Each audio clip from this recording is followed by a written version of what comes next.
Knowledge media. Knowledge as process.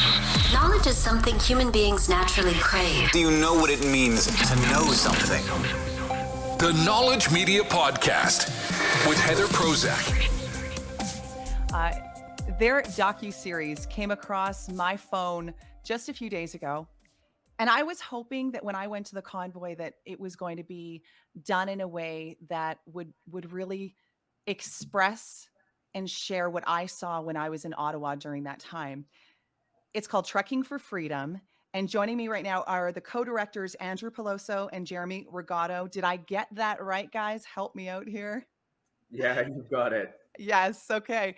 Thanks for joining me. I am, if I can just say, if you haven't watched Trucking for Freedom and you haven't gone to the website, is it truckingforfreedom.com?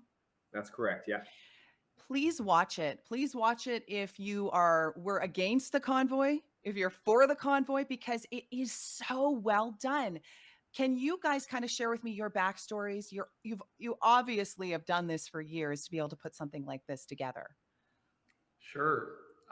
Yeah, both of us come from the media world, the tech world. I've been working on for the last 3 years a documentary on cancel culture, and I feel that is not for no reason. The coincidence is just crazy that thinking about stories of contentious issues for a long time before this project ever started for us has been really cool. So Jeremy and I, we're bros. We're Chronicle Bros. That's the name of this production company. And we decided to drop everything in our lives and go follow this story. We thought it would be amazing, but we didn't know it would be this big, this beautiful, this scary at times. And thank you so much for having us on your show. We really appreciate it. Absolutely. So I want to just quickly mention, I think you had texted me this. Is it true that it's not just going to be a 1 or 2 part series? Like, how long can we expect these episodes? Yeah. So to keep the story relevant, because it does hold so much importance, we've decided to release in 6 chapters. So this first chapter that we've released is how we got here. It's actually the 2 years leading up to the Freedom Convoy, just giving an overarching view of what was going on and why people might be persuaded to join in with the team that headed across Canada from all different directions towards Ottawa to do what they did. We'll be releasing a new chapter every 45 days. And then at the end of the year, we'll be releasing a collected documentary out of the 6 chapters. So what made you go to Ottawa and who was the lead on that? How did that come about? Andrew, that's you. Go ahead. I don't know if I was the lead on it. I'm just, so my dad sent me a link to this bear hug, and it says bear hug starts in a couple days. And, you know, I was at that point in my life where with everything that was happening with this pandemic and the media, I was just exhausted, right? And in many ways defeated. I just kind of got quieter and decided to go on a little trip in my camper van for a couple weeks out in BC. Anyways, my dad shoots me this link. I check it out, and right away something pulled at my heartstrings that even just from a cinematic angle, if you look at that many vehicles converging into a city, if that actually works, that's going to be something you want to film. And so my first call was to Jeremy. I called him super late at night. I was like, hey, Jer, like, and we, you know, which is something that you guys reenacted in the film. It is. So that actually did happen. That truly happened. And, you know, we're close and have a great friendship, but you can't help but feel crazy when you're calling your bro and like, hey man, you want to jump in a car like tomorrow and drive across the entire country? I know you're busy and you're an entrepreneur and have like so many things happening, but you want to drop everything for that? I just felt nuts. And Jared's like, well, it sounds pretty cool, but let me sleep on it, man. I'll call you in the morning. And so he calls me back, and the beauty that he is, he's like, Yeah, dude, I'm in. I've changed my entire schedule. Done. Click. Okay, Jeremy. So give me your side of that, because I love the I'll sleep on it. So what were you thinking when you went to sleep? You woke up the next morning. What's going through your mind when he called you? Yeah, so in all honesty, when we had that conversation that night, because it was late at night, um, Andrew reaches out to me. We're having a completely different conversation. He actually slid it in right at the end of the conversation. And he's like, "Oh, and so by the way, how do you feel about doing this thing with me?" And in my head, I'm thinking to myself, "Oh my gosh, like my schedule is packed for the next little while here." I For anyone else, I don't think I could justify that whatsoever. But and I'm sure this will come out in future episodes because it's just the facts. I've partnered with Andrew. We're great friends. We're business partners, and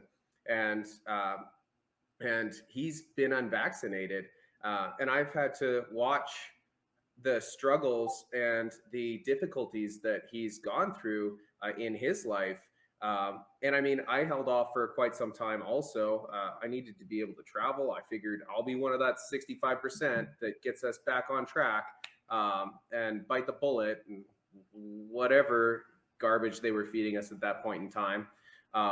But honestly, what made me motivated to go was I saw this like spark. I heard this spark in his voice. It's like, you know what? If this is something Andrew's excited about, this is something I can be excited about too. And it's about freedom, and it's about liberty. It's about everything I stand for. Yeah, 100%. I'm gonna move my schedule. Whoa, that's incredible. So so Jeremy, were you interested in the convoy at that point, or were you just like, you weren't really paying attention? You just went on the fact that you knew Andrew.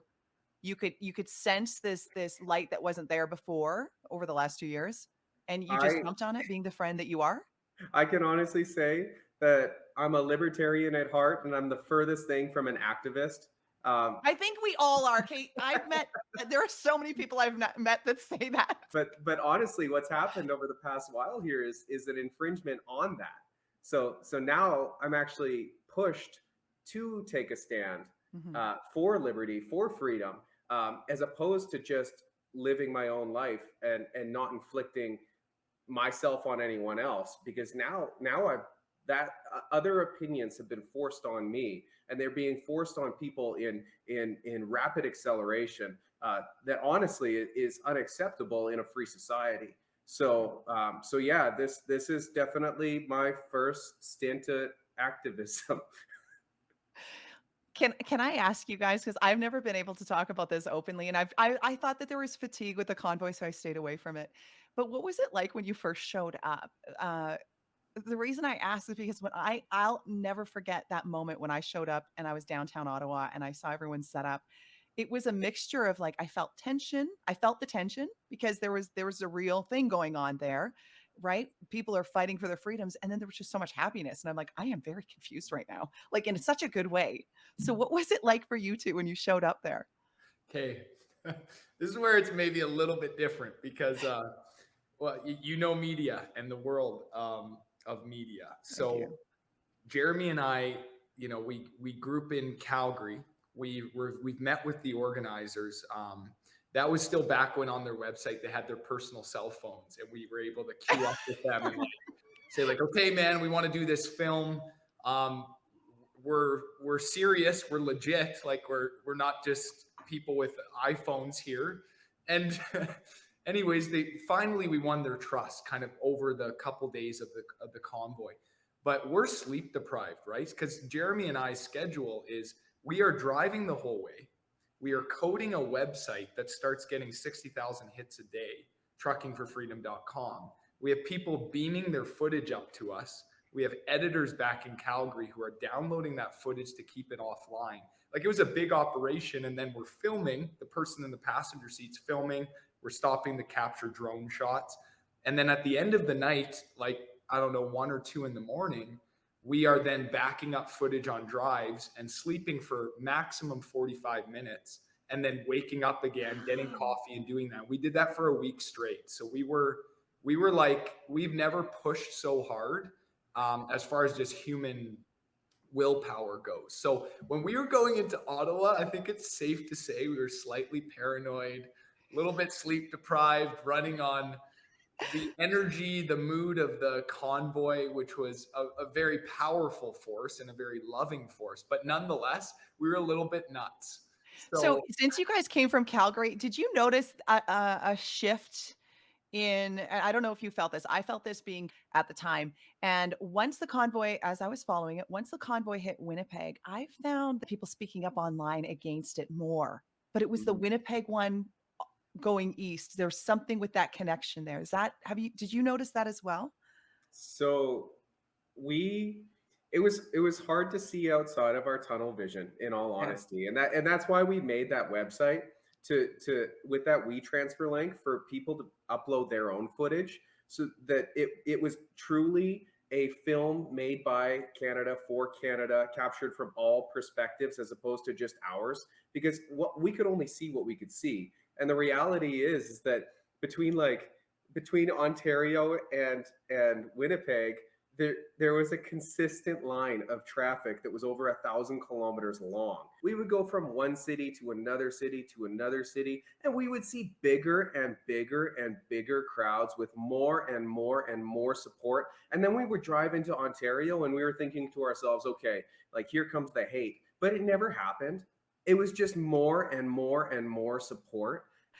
That's interesting. So once you get to Ottawa, you set up, and it's interesting to know that you guys were behind the scenes, that you had connected with the organizers, because that when I got to Ottawa, I was really hoping that was going to be the case, that there was some form of professionals that were out there, because once I saw it, I realized this is historical. not only were we with the organizers during the convoy trail, the Western route, we stayed in the same hotel as them. We were behind the scenes in the boardrooms. We had our cameras there when, as an example, CBC, the Fifth Estate, was interviewing. So we have full, full video of what actually went on. And so yeah, it's going to be intense. There's a lot we're going to share. That as you're releasing each of these, do you call them episodes, or what can we call them? What's the right way? Episodes or chapters. We just like chapters. It's more artsy. Okay. Let's talk chapters. I want to do what you guys want. So for each chapter released, is it can we expect a different topic and different guests right through? Oh yeah. Oh wow. Yeah, okay.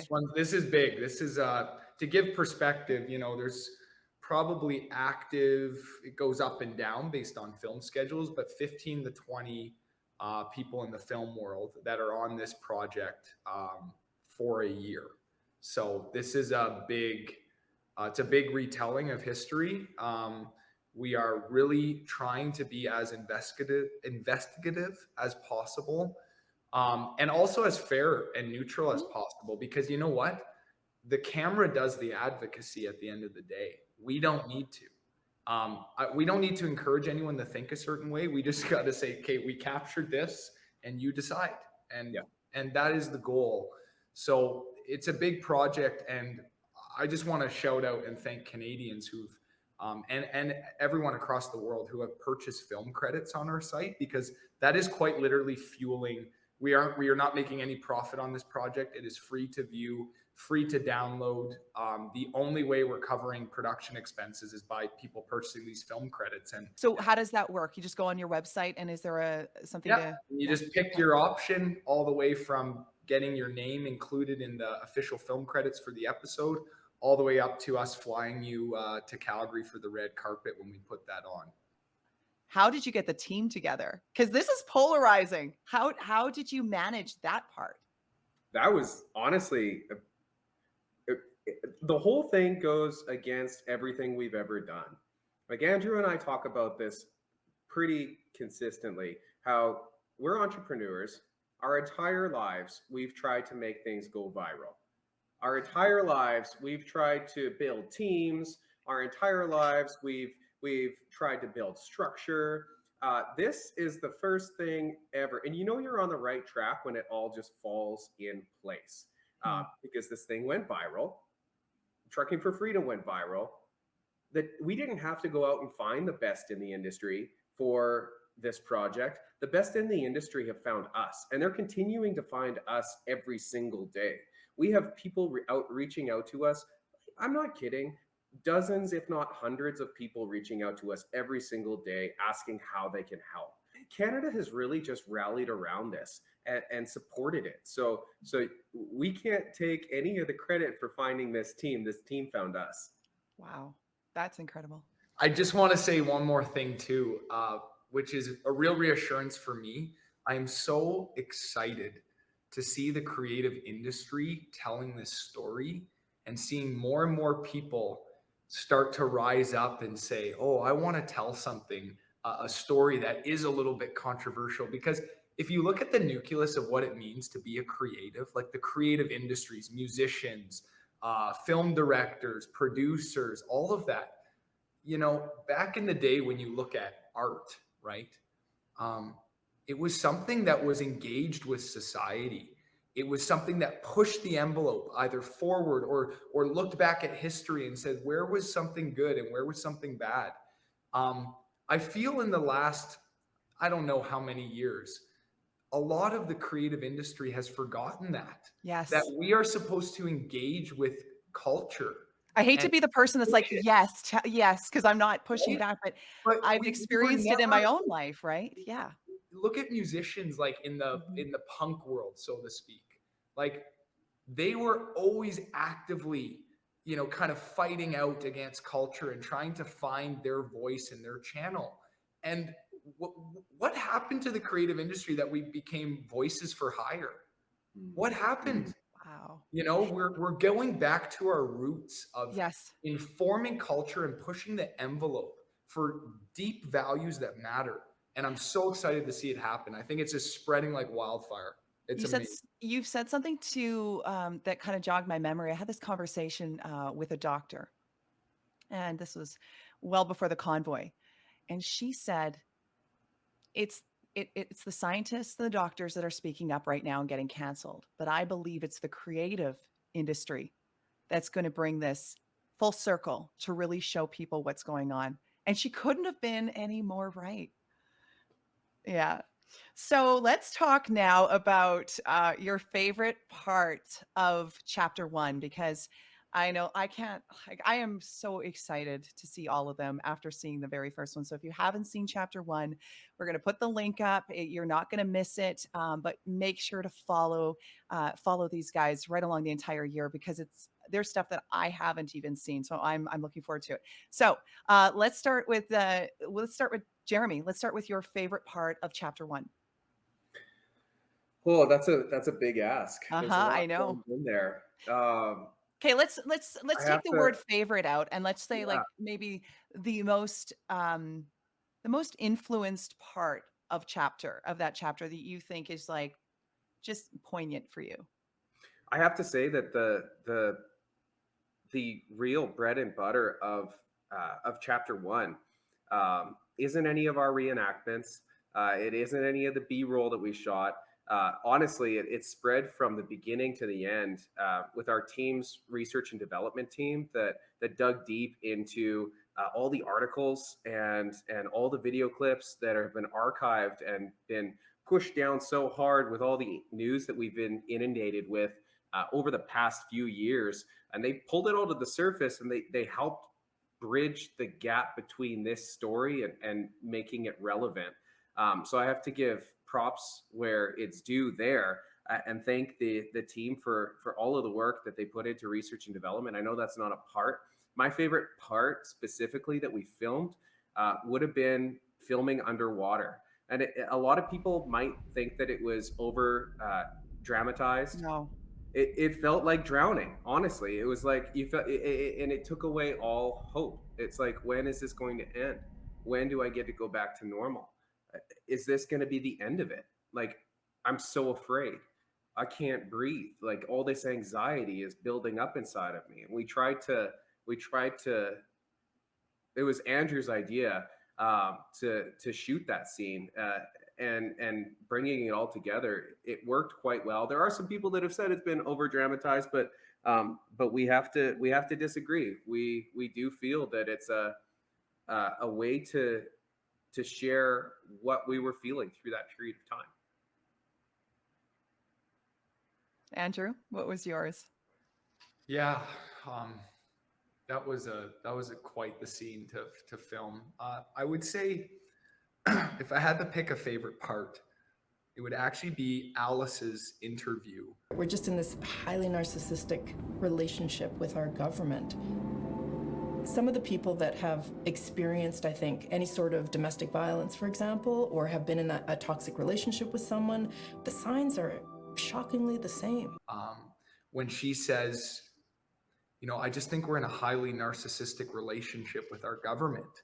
And the cool thing, to give some background about that interview, is Alice had just reached out on our website and said, hey, I like what you guys are doing. I saw your trailer.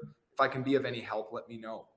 And then it was our producer, Riley Gill, who reached out to her and said, hey guys, I think she'd actually be down for an interview. And who is she? What's, for people that haven't seen it yet, who's Alice? Alice is, she's in our documentary. She is a small business owner, a mother, a Canadian, and just has a heart of gold. And the way she expressed the heart, the real concern of Canadians, in such a non-confrontational way, it was beautiful to me. I teared up in that interview, and she was just speaking her mind truthfully with a great deal of compassion, and she made it very relevant. These issues that are, there's so much ideology in this, and so many people that agree with something and then disagree with something, or love people here and then hate people here, and there's just so much of that in this story. And she came with such a breath of fresh air. And when she was talking and relating the government and the way we're being treated as almost like a narcissistic relationship where the goalposts keep changing, and you think you're doing something right one day, but then all of a sudden something moves the next day and you have no sense of balance or your feet planted on the ground. That's my favorite part. I think she just nails it. And I also just want to say, I view content more emotively, as far as how I tell stories.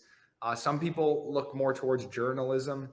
I just want to feel something all the way through. And I need to thank my our score and sound designer, Joel Fraser. I've worked with him for years. He has a heart of gold, and for him to do a custom score all the way through, as well as be the producer for Meeks, who is the title track at the end of the film credits, I just thought he did a beautiful job, and he has been working hard. He wrote 40 minutes of music for the first one, and he's signed up for the whole year of content. And I just feel he really nailed the vibe I was going for. So, yeah. So anyone watching this right now understands or listening gets like how many parts there are to this. Like you're just talking about a sound score. So truckingforfreedom.com website to go where people can help out with a donation, and we call them credits. When we were out in Ottawa, Andrew and I were fronting the bill for everything that was going on with our team, and we realized pretty quick that we couldn't do this forever. So we started incorporating film credits into this project so that we weren't taking the entire load of this project because we were going to run out of money. So we are sitting on the couch in Ottawa trying to come up with different staged out credit options where people can support this movement, support the documentary, and be connected to it. So there's different stages all the way through. And I mean, it's not hard to stay connected to us. If you want to shoot us an email, we'll keep you updated with what's going on. You don't need to purchase a film credit. It's just if you want to show support for the documentary.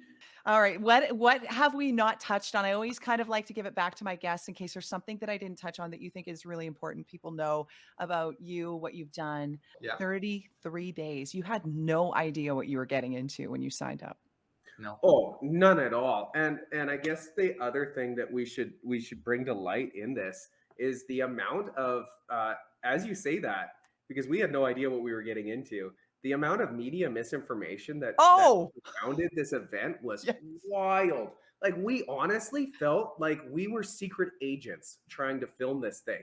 No joke. We were like you said, like we were all dressed out in black. We looked like we could have been confused as Antifa. Like, Okay, we so were just so so you know, over he's saying, our as you said, while I was before we started Yes, sorry, recording I this, didn't mean to I say told that. them how I went to Ottawa because I was curious. It's how I got fired as well. But I went in wearing like a black toque, all black. Like I had people coming and questioning me. They thought I was undercover. So, okay, go ahead. Yeah. Well, everyone thought, because with our filming equipment, we wear these Molly style vests so that we can attach lenses and drones and everything. Right. But it looks like we're wearing like a bulletproof vest. So we're all dressed out in black. It's cold out, so we've got like balaclavas on and stuff like that. Everybody thinks we're a police officer. Like, no joke, which is probably how we got half of the footage that we got, is people actually thinking that we were police officers. But running around, it was wild. I personally have always known that there was a lean in the media to a certain narrative, but by no means did I ever even fathom that it went as deep as it did. The level of propaganda that we're under here in Canada was mind-blowing to me personally, and I believe that I can say that for the both of us. Three of us. You can say that for the three of us. We can say that for all of us, and anyone who's had their eyes open to this. We were in Ottawa. We had cameras pointed, legacy media cameras pointing the opposite directions, telling the opposite stories. Were nowhere to be seen when good things were happening, and behind the lines when bad things were happening. And honestly, out of all of the people that we feared the most when we were there, we were afraid of the legacy media groups. They tried to run smear campaigns on us, trying to find out our companies when we first got there to Ottawa. And then above and beyond that, we had like CBC guys and girls that were trying to find out what we were up to, and we were worried about being sabotaged. We were hiding footage and sending it back with people that could fly, and building up 3 different backups, storing it in different locations. We were afraid that our filming and our footage was going to be intercepted and either destroyed or used for some ulterior motive.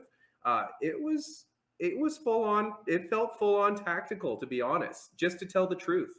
And I remember thinking, I hope this person, and I didn't introduce myself because I didn't want you to know that I was in media, because I didn't know who you were. But I just thought, I hope this guy is doing it for the right reasons. I hope he's not undercover with he's going to run a smear campaign.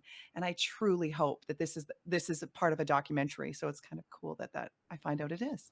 That's so amazing that, Yeah. you know, now that we're connected, and I just want to leave this here of just saying thank you. Like, thank you so much for what you're doing and for standing up and being a voice of reason and following your conscience, because it takes a great deal of courage and faith to do what you're doing, to take an alternative approach. But to leave it at a positive note, I just want to say, it's already happened and it's already happening. The more antiquated institutions that have done not the best job at giving us the truth, factual information, and media, there's already been a wave of change. We are seeing across Canada and the world alternative sources of journalism come to light, and people using that to get their news every day. An example that is validated in real time is this documentary. We have not spent a single dollar on an ad, okay? We have done interviews like this. We just jump on and talk about the project and what we're doing as 2 average Joes from Calgary, Alberta. We are getting 1 million minutes of stream time on our website per day right now.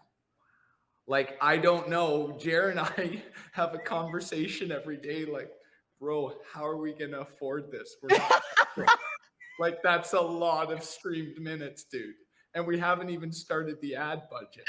Like we're freaking out, but it's a good problem to have. Like people want this content. Thank you for what you're doing and for just practicing sincere journalism and getting this message out. That's, you know, I really believe the people that we work with through this next year and the interviews we do, it's going to form friendships, and those will be lifelong friendships of people that believe in a common solution, not just doing fear propaganda, because we are solution driven and we want to see a better Canada and a beautiful democracy for ourselves and the next generation. That's why we're here. Oh, and above and beyond that, we're just expanding family. Like everybody that we met in Ottawa, everyone we met on the way to Ottawa, everyone that's been put into our lives, it feels like family has just grown. Like you can trust everyone in this network wholeheartedly, and it's so selfless. No one's trying to get ahead in this. Everyone has the same collective agenda, and it's to neutralize the extremes. It's to neutralize the what's tried to drive us apart as a society, to control it.